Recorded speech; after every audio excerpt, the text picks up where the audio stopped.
नमस्कार, बहुत बहुत स्वागत है आपका। शाम के 5 बज गए और आप देख रहे हैं आपका पसंदीदा शो सत्ता का महासंग्राम। मैं हूं आपके साथ विकास ब्रजेश सक्सेना। सत्ता के महासंग्राम की आशीर्वाद करेंगे हरियाणा से, जहां सभी 90 विधानसभा सीटों पर मतदान जारी है। सुबह से ही लंबी कतारों में लगकर लोग अपने मताधिकार का प्रयोग कर रहे हैं। आम हो या खास, हर कोई आज उत्साहित नजर आया। आइए सबसे पहले देखिए, आपको दिखा रहे हैं 90 सीटों पर वोटिंग जारी है। शाम 4 बजे तक अगर मतदान प्रतिशत की बात की जाए तो 50 यानी आधे के आंकड़े को पार किया है। 54% से ऊपर मतदान निकला है। अंबाला में अगर देखें तो 55% वोटिंग हो चुकी है। पंचकुला में शाम 4 बजे तक 53% मतदान हो चुका है। वहीं इस तरह से देखिए आंकड़े जो हैं 4 बजे तक के हम आपको बता रहे हैं, जहां 90 सीटों पर सुबह से मतदान जारी है। लेकिन इन्हीं आंकड़ों के बीच कुछ झलकियां, कुछ तस्वीरें आपको दिखाते हैं, फिर चलेंगे सहयोगियों के पास। वहां से हमारे तमाम सहयोगी जुड़ गए हैं, अपडेट्स उनसे लेंगे। उसके बाद तमाम मेहमान जुड़ेंगे, चर्चा की शुरुआत करेंगे। उससे पहले सीधे आपको कुछ तस्वीरें आज दिखाते हैं, जो तस्वीरें निकलकर सामने आई हैं। अलग अलग रंग जो लोकतंत्र के महापर्व के हैं, वो 3 तस्वीरों में आपको दिखाते हैं। लाइनों में मतदाता, महिलाएं दिख रहे हैं, आप भारी संख्या में आज निकली हैं घरों से बाहर। 3 पीढ़ी एक साथ मतदान करने पहुंची है। पोता, पिता और उसके बाद जो दादा हैं बच्चे के, वो देखिए एक साथ दादा दादी यानी पूरा परिवार पहुंची। और तीसरी तस्वीर आप देखेंगे कि बुजुर्ग मतदाता जो हैं वो भी अपने मताधिकार का प्रयोग करने मतदान केंद्रों पर पहुंचे हैं। लाइनों में मतदाता लगे, सेल्फी पॉइंट्स बनाए गए थे लोगों को, और जो मतदाता हैं उनको आकर्षित करने के लिए नवाचार भी इलेक्शन कमीशन की तरफ से किए गए थे। अलग अलग रंग देखने को मिले हैं। हमने आपको 3 तस्वीरें दिखाई हैं और साथ में यह भी दिखाया है कि 4 बजे तक कितना वोट प्रतिशत अभी तक पहुंचा है। ये सब कुछ आपको दिखाया। सीधे आपको लिए चलते हैं, मेरे 3 सहयोगी मेरे साथ जुड़ रहे हैं। सौरभ तिवारी हमारे साथ ब्यूरो चीफ जुड़ रहे हैं, मीनाक्षी श्रीयान मेरे साथ हैं, हरिराम मिश्रा ब्यूरो चीफ हमारे हरियाणा से जुड़ रहे हैं। सबसे पहले सौरभ आपके पास आ रहा हूं। 4 बजे तक के आंकड़े सामने आए हैं, अब बिल्कुल आखिरी घंटा चल रहा है। ऐसे में वहां किस तरह से चहल पहल नजर आ रही है मतदान केंद्रों पर? क्या आपको अभी उत्साह नजर आता है सौरभ? जी देखिए, जाहिर सी बात है कि जो हरियाणा में विधानसभा चुनाव की जो प्रक्रिया है, मतदान है, वो तेजी से चल रहा है। लेकिन जो सोनीपत में है उसके रुझान अच्छे नहीं आ रहे हैं। खासतौर से गुरुग्राम की बात की जाए, वहाँ से रुझान अच्छे नहीं आ रहे हैं। देखिए, अगर बात की जाए, मैं सोनीपत में मौजूद हूँ और सोनीपत में जो जनता है वो पूरी तरह से निकल के सामने नहीं आई है। मतदान के प्रति जो उनका रुझान है वो ठीक से सामने नहीं आ पा रहा है। तो मतदाता कम अभी घर से निकला है। लेकिन जो सोनीपत में है लड़ाई, दिलचस्प लड़ाई है। अगर सोनीपत जिले की बात की जाए, हरियाणा की बात की जाए, तो हर पार्टी अपनी दावा कर रही है। और अभी आपने देखा होगा कि जो भारतीय जनता पार्टी के प्रदेश अध्यक्ष हैं, यही सोनीपत के निवासी हैं, पंडित मोहनलाल बड़ोली, उनसे मेरी बातचीत हुई है तो वो अपना अलग दावा कर रहे हैं। कांग्रेस पार्टी अपना अलग दावा कर रही है। देखिए, जो शैलजा का दावे वादे थे, लेकिन अब इससे बात बहुत आगे निकल गई है और अब बात पहुंची है ईवीएम तक। सौरभ आपके पास आ रहा हूं, लेकिन मैं ये भी आपसे जानूंगा, आप सुबह से वहां मौजूद हैं, वहां से हमारी सहयोगी मीनाक्षी भी जुड़ गई है। मीनाक्षी बताइए, आपको आज लोकतंत्र के इस महापर्व के हरियाणा में रंग किस तरह से नजर आए? आप कहां कहां पहुंची और क्या चुस्त या सुस्त किस तरह का मतदान नजर आया? मीनाक्षी। बिल्कुल, देखिए, मैं सोनीपत लोकसभा की एक विधानसभा है डाई में मैंने कई बूथों पे जो है लोगों से बातचीत की है। तो यहाँ पर जो मतदाता है वो काफी जागरूक नजर आ रहे हैं और उन्होंने विकास के मुद्दों की बात की है, चाहे वो सरकार के पक्ष में है या फिर सरकार के अपोजिट है, चाहे वो बदलाव के लिए है या फिर ठहराव के लिए है। यहाँ पर जो जनता है वो काफी जो है साफ नजर आया उनका दृष्टिकोण, और उन्होंने जो है विकास पर बात की है। उन्होंने अपनी जो उनकी जो साधारण जरूरतें हैं उन पर बात की है, सड़क पे बात की है, पानी की बात की है, सिविक की बात की है। तो यहाँ पर जो मुद्दों का मुद्दे जो रहे हैं वो बड़े ही साधारण मुद्दे थे, बड़े ही लोकल मुद्दे थे। यहाँ पर जो है जनता साफ कहती हुई नजर आई है कि जो हमारे क्षेत्र में विकास करेगा, जो हमारे लिए सड़कें सही करेगा, जो हमारे लिए सुविधाएं देगा, उसको लेकर ध्यान में रखते हुए वोट करने वाली है। जैसा कि मैंने कई बातचीत की, कई जो हमारा खास प्रोग्राम चलता है जनता का एमएलए, उस पर हमने कई लोगों से बातचीत की है। तो यहाँ पर जो हरियाणा में तस्वीर है वो बेहद साफ नजर आ रही है। यहाँ पे मतदाता बेहद साफ तौर पर उसका जो दृष्टिकोण है वोट करने के लिए वो बेहद साफ है। उनका कहना है कि यहाँ पर वही जीतेगा जिसको क्योंकि यहाँ पर राय में जो है वो जो बीजेपी के कैंडिडेट है। बिल्कुल, देखिए इस बार वही जीतेगा जो मतदाता के मन को पढ़ पाएगा, उसके मन की जो उम्मीदें हैं उसको जीत पाएगा। हरिराम, आपके पास आ रहा हूं। पिछले 1 डेढ़ महीने 2 महीने में हमने कई रंग देखे, लगातार आपने हमारे खास कार्यक्रम तक कई रंग पहुंचाए, लेकिन आज क्या आपको उम्मीदें थी? उतनी ही उम्मीदों पर आज का मतदान देखने को मिला। शाम के 5 अभी घड़ी में बज गए। किस तरह की दिन भर में आपने तस्वीरें देखी हरिराम?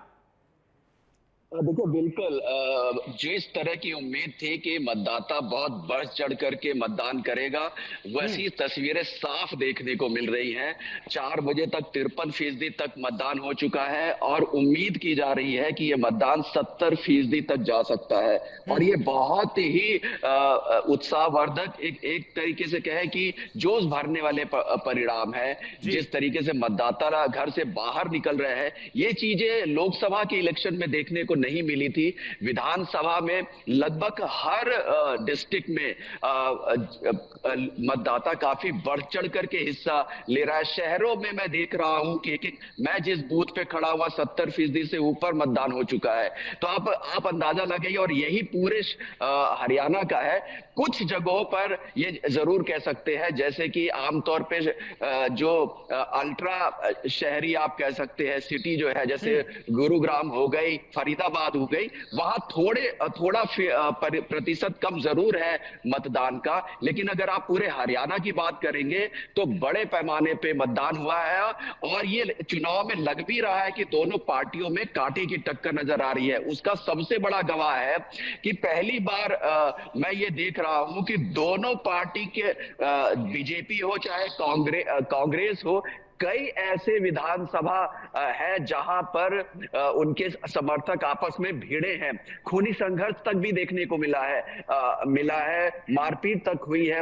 जैसे नारनौद की बात कर ले, नागल चौधरी की बात कर ले, महम की बात कर ले, आपका जुलाना जहां से विनेश फोगाट चुनाव लड़ी है, वहां पर भी इस तरह की घटनाएं देखने को सुनने में आ रही हैं। तो आप अंदाजा लगाइए कि काफी क्लोज मुकाबला ये नजर आ रहा है बीजेपी और कांग्रेस का। और जहां तक दोनों ही पक्ष अपने अपने मतदाताओं को घर से निकालने के लिए जी तोड़ मेहनत कर रहे हैं। लगातार हम और तस्वीरों के जरिए दर्शकों को दिखा भी रहे हैं। मैं लौट रहा हूं आपके पास। सौरभ, आज आप सोनीपत में थे और कई विधानसभाओं में आपने आज कवर भी किया और पिछले कई दिनों में कवर किया, लेकिन जिस तरह से हरिराम जिक्र कर रहे थे लोकसभा का, कितने अलग आपको इस बार विधानसभा का चुनाव देखने को मिला? हालांकि दोनों का कंपैरिजन नहीं है, लेकिन फिर भी what is the difference between Lok Sabha elections and विधानसभा? क्या नजर आया आपको?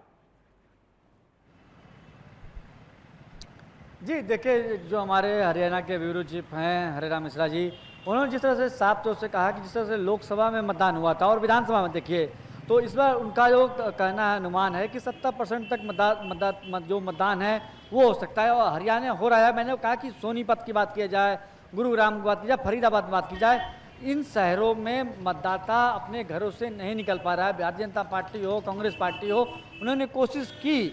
और खासतौर से आपने देखा होगा कि प्रधानमंत्री ने एक कार्यकर्ता के ऊपर 10 लोगों की जिम्मेदारी दे रखी थी कि आप उनको घरों से बाहर निकालिए, उनको मतदान कराइए। तो जाहिर सी बात है कि कोशिश हो रही है। और देखिए, लोकसभा चुनाव में अगर बात की जाए, विधानसभा चुनाव में अभी नूह से खबर आई है, नूह में भी हिंसा हुई है, पत्थरबाजी हुई है, जो समझते में हिसार में पत्थरबाजी हुई है। तो इस बार हरियाणा में हिंसा की भी खबरें दिखाई दे रही है। और लोकसभा के चुनाव में आपने देखा होगा कि जिस तरह से कांटे की टक्कर थी दोनों पार्टियों में, और 5 सीटें बीजेपी और 5 सीटें कांग्रेस ने जीती थी, वही इस बार कांटे की टक्कर आप कहीं बात करिए तो इस बार बीजेपी और कांग्रेस में दिखाई दे रहा है। जी चलिए सौरभ, लौटूंगा आपके पास। मीनाक्षी, आपके पास आ रहा हूं। मैं चाहता हूं कि आप अपने अनुभव भी जरूर बताएं। आज आपके कैमरे ने कुछ अलग अगर रंग देखे हो तो वो जरूर हमसे साझा करें। मीनाक्षी,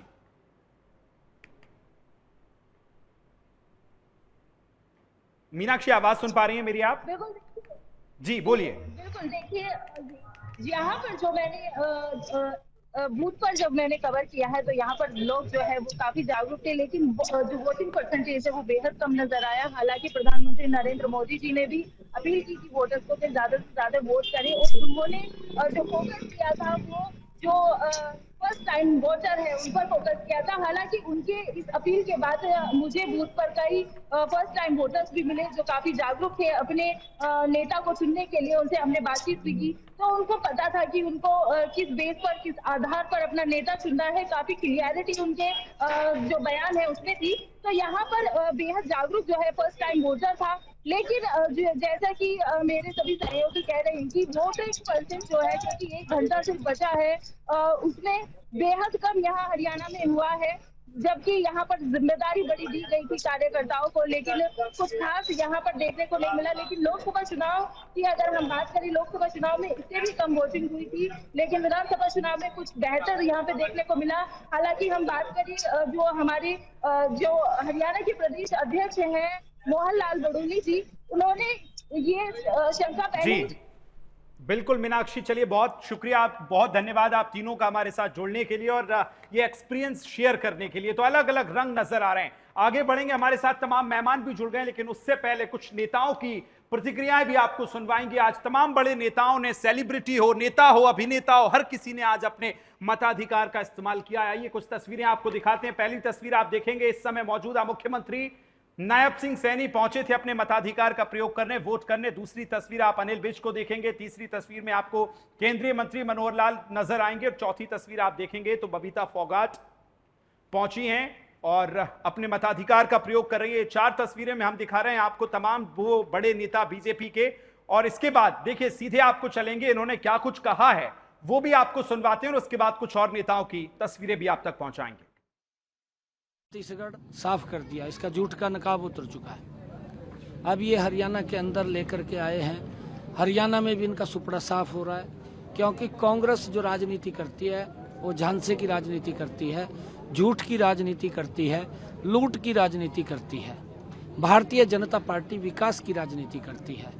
और आज लोगों को ये विश्वास हुआ है हरियाणा प्रदेश के अंदर कि अगर विकास की कोई गारंटी है तो कमल का फूल भारतीय जनता पार्टी, मोदी विकास की गारंटी है।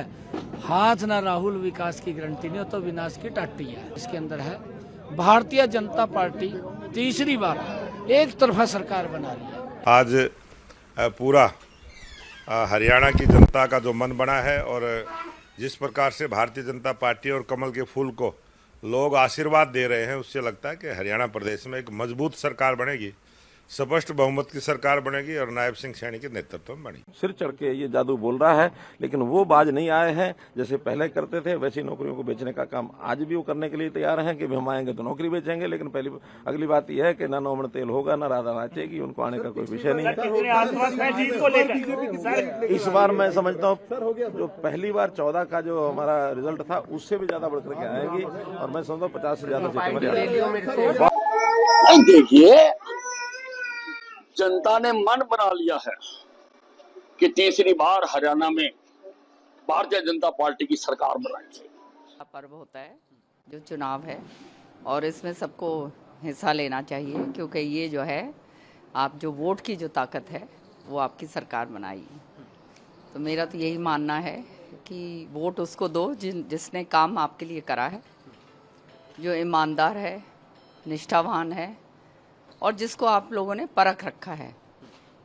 इलेक्शन के दौरान बहुत सारे ऐसे प्रत्याशी आते हैं। आपको सुनाई आई है कांग्रेस के कुछ नेता, जिसमें भूपेंद्र सिंह हुड्डा, कुमारी शैलजा, रणदीप सुरजेवाला, तमाम नेताओं ने वोट किया है। सबसे पहले वो तस्वीरें आपको दिखाते हैं और उसके बाद उन्होंने क्या कुछ कहा है वो भी आपको सुनाएंगे। 3 तस्वीरें आप देख रहे हैं, सुरजेवाला साहब पहुंचे थे मतदान करने, दूसरे में आप तस्वीर में देखेंगे भूपेंद्र हुड्डा पहुंचे और तीसरे में कुमारी शैलजा मुस्कुराती है और निशान जो लगाया जाता है मतदान के बाद वो दिखाती हुई नजर आ रही हैं। आइए तीनों की प्रतिक्रियाएं बहुत जल्दी से आपको सुनवाते हैं, फिर चर्चा की शुरुआत करेंगे। लोगों ने मन बना लिया अब की बार कांग्रेस की सरकार। मतदाताओं से यह अपील है शांतिपूर्ण ढंग से चुनाव करें, भाईचारा मजबूत करें और ज्यादा से ज्यादा मतदान करें, अपने जो अधिकार है उसका प्रयोग करें। एक लेवल पर हैं आज के दिन तो लोग भी देख रहे हैं, हाईकमान भी देख रहे हैं, सब देख रहे हैं। इसमें कोई ऐसी बात नहीं, फैसला तो हाईकमान करेगा। सीएलपी की मीटिंग होगी, फिर हाईकमान फैसला करेगा।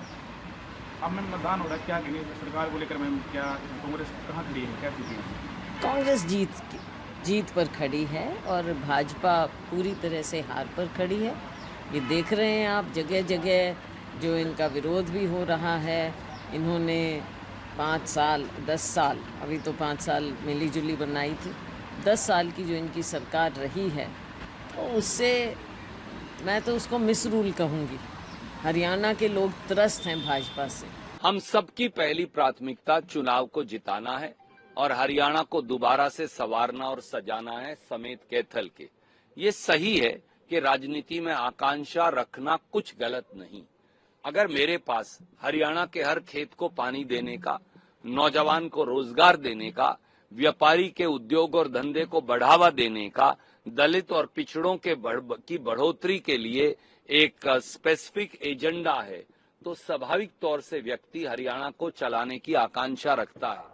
घड़ी में तकरीबन 40 मिनट से कम का भी अब समय शेष रह गया है जब मतदान रुक जाएगा। हालांकि अभी भी मतदान चल रहा है, तमाम नेताओं के अपने अपने दावे हैं, वादे हैं। इसी बीच लेकिन वोटर्स जो है वो साइलेंट है, स्मार्ट है। ये 24 वाला मतदाता जो पहुंच रहा है अपने मताधिकार का प्रयोग करने। आइए चर्चा की शुरुआत करेंगे। तमाम मेहमान मेरे साथ जुड़ गए। रामराजी शर्मा जी जुड़ गए भारतीय जनता पार्टी से, बहुत बहुत स्वागत है। डॉक्टर हिम्मत यादव जी जुड़ गए कांग्रेस पार्टी से। अधिवक्ता नकीम मेहरा साहब जुड़ रहे हैं मेरे साथ आम आदमी पार्टी से। और सुरेंद्र स्वामी जी जुड़ रहे हैं राजनीतिक विश्लेषक। सुरेंद्र दादा, सबसे पहले शुरुआत आपके साथ कर रहा हूं। आज पूरा दिन भर से आप देख रहे होंगे मतदान चल रहा है। अभी तक 52.4% मतदान हो गया है। उम्मीद जताई जा रही है 70 तक टच होने की। ये प्रतिशत किस तरह से देखते हैं, क्या दर्शाता है, क्या कहता है आपका ऑब्जर्वेशन? सुरेंद्र स्वामी जी। नहीं, देखिए, इतना अच्छा जो मतदान होने की संभावना है, उसके पीछे मैं तो ये देखता हूँ कि अच्छी टक्कर है। और इसमें सिर्फ कांग्रेस भाजपा ही नहीं, जो रीजनल पार्टी, जो दूसरी पार्टीज भी लड़ रही हैं, बागी भी हैं, निर्दलीय भी हैं। जब 5 कोण का चुनाव प्लस निर्दलीय बागी हो तो हर कैंडिडेट अपने वोटर्स को खींच के लाता है जी। और वोटिंग परसेंटेज बढ़ता है। और जब सिर्फ आमने सामने की लड़ाई होती है जी, तो उसमें वोटिंग परसेंटेज उतना नहीं जाता है। इसलिए वोटिंग परसेंटेज इस बार अच्छा रहने का मतलब ये है कि इसमें रीजनल पार्टीज भी अच्छा वोट ले रही हैं। सीटों की हम बात नहीं कर रहे हैं, वो भी अच्छा वोट ले रही हैं। निर्दलीय बागी भी वोट ले रहे हैं। और भाजपा कांग्रेस की जहां जहां सीधी टक्कर है, करीब करीब 40 सीटों पे जहां त्रिकोणीय नहीं है चुनाव, तो वहां पर भी ये दोनों एक दूसरे के खिलाफ पूरी ताकत लगा के अपने वोटों को ला रहे हैं। यही एक कारण है। बिल्कुल, बहुत महत्वपूर्ण है कि किस तरफ वोटर्स जाएंगे, ये बहुत अलग बात है। लेकिन आपने कहा कि वोटर्स पहुंच रहे हैं, ये बहुत खूबसूरत बात है कि ज्यादा से ज्यादा मतदान हो रहा है। बहुत सबसे पहला सवाल कि आपने मतदान किया कि नहीं, और किया तो उसके बाद अब जो वोट परसेंट पहुंच रहा है, किस तरह से देख रहे हैं आप? क्या कुछ अनुमान लगा पा रहे हैं? देखो, मैं 7 बजे मैंने मतदान किया था जी, और बीजेपी की लहर है, लहर इस तरह से चारों तरफ से खबर है जी। और जैसे विश्व के सबसे लोकप्रिय और ताकतवर प्रधानमंत्री जी आदरणीय नरेंद्र मोदी जी को प्रदेश की, हमारे देश की देवतुल्य जनता जनार्दन, जो भगवान का रूप होता है, उन्होंने आशीर्वाद देकर विश्व के सबसे लोकप्रिय और ताकतवर प्रधानमंत्री आदरणीय नरेंद्र मोदी जी को तीसरी बार प्रधानमंत्री कुर्सी पर बिठाया है। ऐसे ही हमारे को आशा ही नहीं, पूर्ण उम्मीद भी है, क्योंकि जनता भगवान का रूप है। वो हरियाणा में भी तीसरी बार कमल खिलाएगी। और जो हमारे बहुत ही लोकप्रिय मुख्यमंत्री हैं, जन जन के लाडले हैं, युवाओं के हृदय सम्राट हैं, छत्ती बरादरी के मसीहा हैं, आदरणीय नायब सिंह सैनी जी को दूसरी बार मुख्यमंत्री कुर्सी पर बिठाने का आशीर्वाद जनता देगी। ये ऐसा हमारा आशा ही नहीं, पूर्ण उम्मीद भी है, क्योंकि चारों तरफ से शुभ समाचार हमारे को मिल रहे हैं और सारे कैंडिडेट हमारे जीत रहे हैं। तो मैं समझता हूं जो ये परिवर्तन की आंधी है। डॉक्टर हिम्मत यादव जी, आप किस तरह से कह रहे हैं कि रामराजी शर्मा जी तो हैट्रिक की बात कर रहे हैं, आपको क्या लगता है आज हम जीत हार से हटके आज जो वोटिंग परसेंट हुई है उसको किस तरह से देख रहे हैं? विकास जी, पहले तो मैं पूरे हरियाणा प्रदेश की जो देवतुल्य जनता है उनको आज बधाई देता हूं कि बड़े शांतिपूर्ण जो है हरियाणा के अंदर चुनाव हुआ और सब लोगों ने बढ़ चढ़ करके इस लोकतंत्र के इस पर्व के अंदर हिस्सा लिया। और जहां तक कि आपने वोट परसेंटेज की बात की है, तो वोट परसेंटेज जो आज देखने को मिल रहा है, ये चेंज का वोट है, ये बदलाव का वोट है। लोगों के अंदर, लोगों को ये जो चुनाव था इस बार पार्लियामेंट का भी आपने चुनाव देखा, जब हरियाणा के अंदर बीजेपी हाफ हुई और अब प्रदेश के जो विधानसभा के चुनाव के अंदर ये साफ होने जा रहे हैं, इससे ये साफ संकेत ठीक है, आप कह रहे हैं बदलाव का चुनाव है। बहुत छोटा सा ब्रेक का मुझे अंदाजा उस तरफ जाने का बताया जा रहा है, लेकिन उसके बाद जब आऊंगा तो 9% मतदान की उम्मीद जताई जा रही है। किस तरह से देखते हैं आम आदमी पार्टी कितनी आश्वस्त है, और वोट प्रतिशत जो अभी 52% क्रॉस हुआ है, किस तरह से देखते हैं आप? सर, पहले तो मैं आप सभी को और देश की जनता को, हरियाणा की जनता को कहूंगा कि शांतिपूर्ण जो चुनाव हुआ उसके लिए बहुत बधाई, और सभी साथियों प्रवक्ताओं को भी मैं बधाई देना चाहता हूँ जो शांतिपूर्ण तरीके से इलेक्शन हुआ है। मैं कहना चाहूंगा हरियाणा का चुनाव इस बार एक अलग तरीके से हुआ है, बिल्कुल अलग, और जनता ने बदलाव को वोट दिया कि बिल्कुल बदलाव लेके आए कि बहुत थक चुके थे बेरोजगारी को लेकर के, महंगाई को लेकर के, भ्रष्टाचार को लेकर, जेट नहीं है, गुंडे हैं सारे, तो ईडी का डर दिखा करके अब जनता ने पूरा बिल्कुल शांति से मन बना लिया था एक बदलाव करने का। अब हरियाणा बहुत शांति से विकास की तरफ बढ़ेगा, और 8 तारीख का दिन होगा और हरियाणा में परिवर्तन होगा, और ये हरियाणा का परिवर्तन पूरे देश के अंदर इतना परिवर्तन लेकर के आएगा, आप सभी देखेंगे। मैं कहता हूँ कि जैसे पहले भाईचारा होता था हमारा, हिंदू मुस्लिम सिख ईसाई आपस में सब भाई, उस भाईचारे को दोबारा से कायम रहेगी हरियाणा की सरकार, और बहुत अच्छे से चुनाव करेंगे। अब जो चुनाव है ये बिजली पानी को लेकर के, स्वास्थ्य को लेकर के, और बुजुर्गों के हेल्थ को लेकर के, माता बहनों की सुरक्षा को लेकर के ये चुनाव हुआ है। बिल्कुल, चलिए देखना है। हालांकि ये तमाम वो मुद्दे थे जो चुनाव के इर्द गिर्द घूमे, चुनाव के आसपास रहे। हिम्मत यादव जी बोलिए, आपकी बीच में बात भी कट गई थी चूंकि ब्रेक पे जाना पड़ा था, अपनी बात पूरी कीजिए। और किस तरह से आप देखते हैं जो अभी दावा रामराजी शर्मा जी कह रहे थे कि हम हैट्रिक इस बार मारने जा रहे हैं, क्या समझ देख रही है कांग्रेस पार्टी अभी? मैं हैट्रिक को लेकर के ये कहना चाहूंगा, यदि हैट्रिक ही मारते तो ये मुख्यमंत्री जो पहले थे मनोहर खट्टर जी, हिम्मत यादव जी आपसे आपके पास आ रहा हूँ। हिम्मत यादव जी। हाँ जी, विकास जी, मुझे आज सहानुभूति है मेरे बड़े भाई रामराज जी से, और सहानुभूति इस बात की है कि आज इनको प्रदेश से रुखसत होना पड़ रहा है। आज जनता ने जिस प्रकार से इसको हाफ किया और विधानसभा के अंदर इनको साफ कर दिया, और साफ इसलिए किया कि अगर ये कहीं गंभीर होकर के किसी नौजवान की, किसी किसान की, किसी बेरोजगार के प्रति, छोटे दुकानदार के प्रति, कर्मचारी के प्रति अगर इनके अंदर कोई संवेदना होती, थोड़ा बहुत भी ये सेंसिटिव होते, उनकी बात सुन लेते, तो आज इनके साथ ये हालात नहीं होती।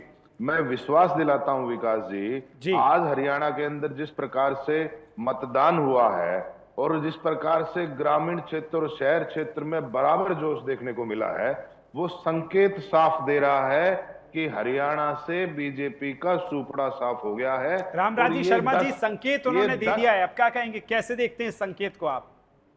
देखो, ये कह रहे हैं बदलाव होगा, मुश्किल है। मैं कह रहा हूँ बदलाव होगा, मैं भी ये कह रहा हूँ बदलाव होगा। जहां जहां इनके कांग्रेस के विधायक हैं, वहां भाजपा के विधायक बनने जा रहे हैं। पुराने रोहतक में कमल खिलने जा रहा है, जुलाना में कमल खिलने जा रहा है, सफेद में कमल खिलने जा रहा है, और वो क्या नाम है, उचाने में कमल खिलने जा रहा है। यहाँ कभी बीजेपी का कमल नहीं खिला था, वहां कमल खिलने जा रहा है, बदलाव हो रहा है। और देवतुल्य जनता जनार्दन तीसरी बार हमारी सरकार बना रही है। ठीक है रामराजी शर्मा जी, लेकिन मेरा एक सवाल रहेगा यहाँ कि आज अनिल विज से मीडिया के तमाम जो वहाँ पत्रकार थे उन्होंने पूछा कि किस तरह से आप देखते हैं, तो आज उन्होंने कहा कि जैसे ही परिणाम आएंगे तो हम आपको मुख्यमंत्री कार्यालय पे मिलेंगे। अब इसके कई मायने निकाले जा रहे हैं, जरा इसका मायना मुझे समझाइए कि क्या कहने की वो कोशिश कर रहे थे। देखो, वो ये कह रहे थे अब तीसरी बार हमारी सरकार बनने जा रही है और जनता के आशीर्वाद से बनने जा रही है। जहां तक उनका व्यक्तिगत कहने का है, देखो, इच्छा जाहिर करना कोई बुरी बात नहीं है, लोकतंत्र है, और लोकतंत्र में हर एक आदमी की इच्छा होती है, तो इच्छा जाहिर करना मैं समझता हूँ ये कोई बुरी बात नहीं है। लेकिन मैं ये कह रहा हूँ, मैं हिम्मत भाई की बात का जवाब दे रहा हूँ, ये कह रहे हैं बदलाव होगा, हम भी कह रहे हैं बदलाव होगा, और ऐसी ऐसी जगह बदलाव होगा आप कल्पना नहीं कर सकते। अरे आपके जो मठाधीश हैं, आपके जो एमएलए हैं, तो कई योजना से आपकी पार्टी के एमएलए, वहां कमल खिलने जा रहा है, बदलाव हो रहा है। ठीक है, हालांकि देखिए बहुत ज्यादा वक्त नहीं है, 3 से 4 दिन का वक्त शेष है, लेकिन जो मायने की बात है वो तो सुरेंद्र स्वामी जी हैं, वो अलग अलग मायने निकालते हैं, ऑब्जर्व करते हैं।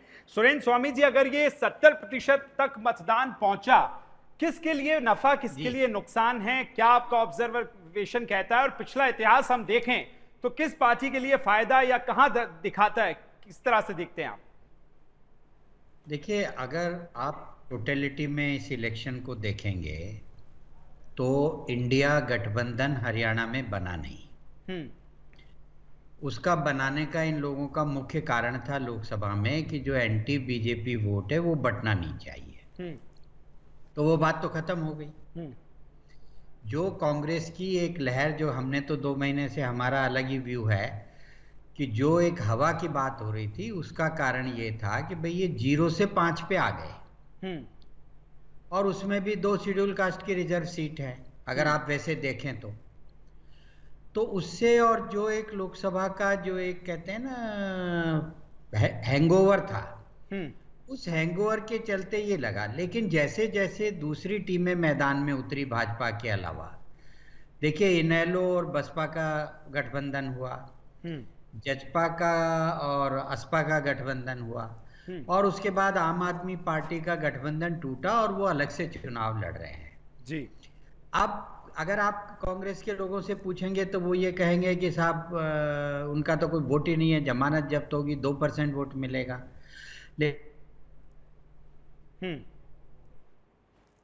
चलिए सर, आपकी आवाज थोड़ी ब्रेक हो रही है, मैं टीम से कहूंगा एक बार चेक कर ले। रामराज जी, शर्मा जी, जिस तरह से सुरेंद्र जी अभी जो आंकड़े बता रहे हैं या जो इतिहास वो बता रहे हैं, उस हिसाब से आप क्या देखते हैं? उससे साफ साफ संकेत है बीजेपी स्पष्ट बहुमत से सरकार बना रही है। क्योंकि ऐसा, मैं आपको रीजन बताऊंगा। सरकार बना रही है, तीसरी बार हमारे केंद्र में सरकार बनी है आती थी और हरियाणा में भी तीसरी बार सरकार बनेगी। उसका कारण ये है, इन्होंने 5 सीटें कांग्रेस ने जीती और 5 हमने जीती, 1 सीट हम कम मार्जिन से हमने लूज किया। इसका मतलब सत्ता विरोधी लहर तो नहीं है हमारे खिलाफ।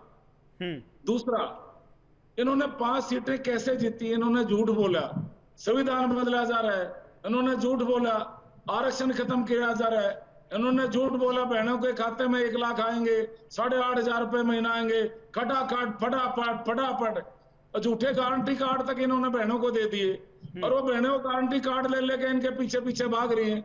ये खटाखट फटाफट वाले आगे आगे भाग रहे हैं। इनकी काट की अंडी एक बार चढ़नी थी, चढ़ चुकी है। जनता अपने आप को ठगा महसूस कर रही है, जनता पछता रही है, जनता में बहुत भारी रिएक्शन है। और जिस तरह से शैलजा बहन जी का इन्होंने अपमान किया, हरियाणा की जनता ये कह रही है दलित की बेटी का अपमान नहीं सहेगा हिंदुस्तान। ठीक है, जवाब ले लेता हूं। हिम्मत यादव जी, पहले आपके पास आ रहा हूं, फिर मेहरा साहब आपके पास आऊंगा। जी, हिम्मत यादव साहब। विकास जी, पहले तो मैं स्वामी जी की बात का जवाब देना चाहता हूं। हमारे बुजुर्ग, हमारे राजनीतिक विश्लेषक हैं, जिस प्रकार से वो कह रहे थे कि इंडिया गठबंधन और नहीं हो पाया और कांग्रेस, मैं विकास जी आपको ये विश्वास दिलाता हूं, तमाम पैनलिस्ट को दिलाता हूं, स्वामी जी को दिलाता हूं, हरियाणा के अंदर इस बार जनता का गठबंधन था और जनता ने ये तय किया था कि जो 10 साल से ये इस तरह की जो सरकार चल रही है, जिसने हर वर्ग को लूटा, उनके हकों को दबाया, उनकी आवाज सुनने का काम नहीं किया, भ्रष्टाचार इस प्रदेश के अंदर बढ़ा, अपराध इस प्रदेश के अंदर बढ़ा, बेरोजगारी इस देश के अंदर बढ़ी, तमाम चीजें जो जनता को समय मेरे पास बहुत कम है। नकीन मेहरा साहब 10 सेकंड फाइनल कमेंट आपका, सुरेंद्र जी 10 सेकंड में फाइनल कमेंट आपका। बोलिए मेहरा साहब, सबसे पहले आप। विकास जी, और इन्होंने जो मुख्यमंत्री बदलने का जो काम किया वो इन्होंने खुद बता दिया जी, हम किस प्रकार से विफल रहे और आज जनता ने खटाखट बटन दबा करके। जी बोलिए नकीन जी। हरियाणा के अंदर आम आदमी पार्टी, आम आदमी की सरकार बनने जा रही है और उसके बिना सरकार किसी की भी नहीं बनेगी और आम आदमी पार्टी ऐसी सरकार बनाएगी जो हरियाणा की जनता के हितों के लिए कार्य करेगी। और अरविंद केजरीवाल जी यहाँ पर देखिए, सभी अपनी अपनी उम्मीद जता रहे हैं। अभी तो हालांकि फैसला जो है ईवीएम में कैद हुआ है। सुरेंद्र स्वामी जी, आखिरी 10 सेकंड में आपके पास आ रहा हूँ, छूट गया था चूंकि नेटवर्क प्रॉब्लम थी। बोलिए 10 सेकंड आपके पास, फाइनल कमेंट। इसीलिए मेरा असेसमेंट यही है कि हरियाणा में किसी की लहर नहीं है और जो यहाँ पे किसी को बहुमत पूर्ण नहीं मिलेगा और यहाँ पर जो निर्दलीय और जो अन्य दल खड़े हुए हैं, जिसमें इनेलो मैं खास तौर से फ्लैग कर रहा हूँ, यही लोग मिलकर के सरकार बनाएंगे। ये मेरा असेसमेंट जिस दिन हरियाणा में चुनाव घोषित हुआ था। चलिए, बिल्कुल ये तो बड़ा सवाल है जो कि समय के गर्त में है। हालांकि आपका, हिम्मत जी, रामराजी जी, नकीन जी आपका, सुरेंद्र जी, आप सभी का बहुत बहुत धन्यवाद। मेरे साथ इस चर्चा में जुड़ने के लिए। चर्चा में हमने जाना कि किस तरह से मतदान तो चल रहा है, लेकिन उम्मीद है कि 70% तक मतदान जो है पहुंच जाएगा। जब पहुंचेगा तो क्या कुछ ये बदलाव की दिशा है या हैट्रिक जिसका दावा किया जा रहा है, ये तो हालांकि आने वाली 8 तारीख बताएगी। आज सत्ता के महासंग्राम में फिलहाल इतना ही। मुझे और मेरी पूरी टीम को दीजिए अनुमति। नमस्कार।